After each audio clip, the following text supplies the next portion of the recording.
तर शेफाली जरीवालाच्या पतीनं मीडियाशी बोलण्यास नकार दिलाय। राहत्या इमारतीच्या खाली पराग त्यागी कुत्रा फिरवताना दिसला। पत्नीचा मृतदेह कूपर रुग्णालयात असताना पती मात्र कुत्र्याला घेऊन सैर करत असल्याचं समोर आलेलं आहे।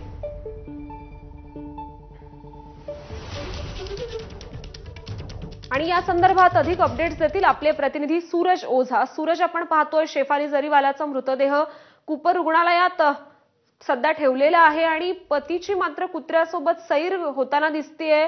तो कुत्र्यासोबत फेरफटका मारतोय, नेमकं काय घडतंय?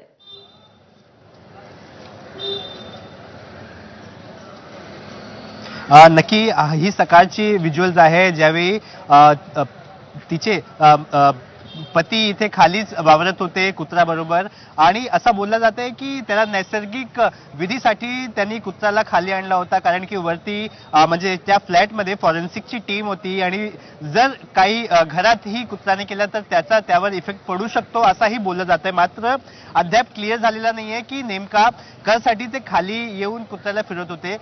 या प्रकरणी तपासाच्या अनुषंगाने पोलिसांनी 4 लोकांचं स्टेटमेंट रेकॉर्ड केलेलं आहे। त्याचबरोबर एबीपीला सूत्रांची अशी माहिती मिळालेली आहे की गेल्या 5 ते 6 वर्षांपासून जी शेफाली आहे ती अँटी एजिंग ची ट्रीटमेंट करत होती, म्हणजे तरुण दिसण्यासाठी ट्रीटमेंट घेत होती आणि त्या ट्रीटमेंटसाठी ती 2 प्रकारची औषधं घ्यायची।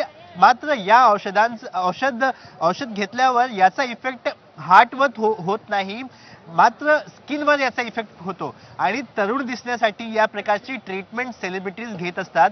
डॉक्टरने महत्त्वाचा अजून एक खुलासा केलेला आहे की शेफालीने कधीही त्यांना ती कुठल्याही आजाराने त्रस्त आहे या प्रकारची माहिती दिलेली नाहीये, म्हणजे ती फिट होती असाही देखील सांगण्यात येत आहे।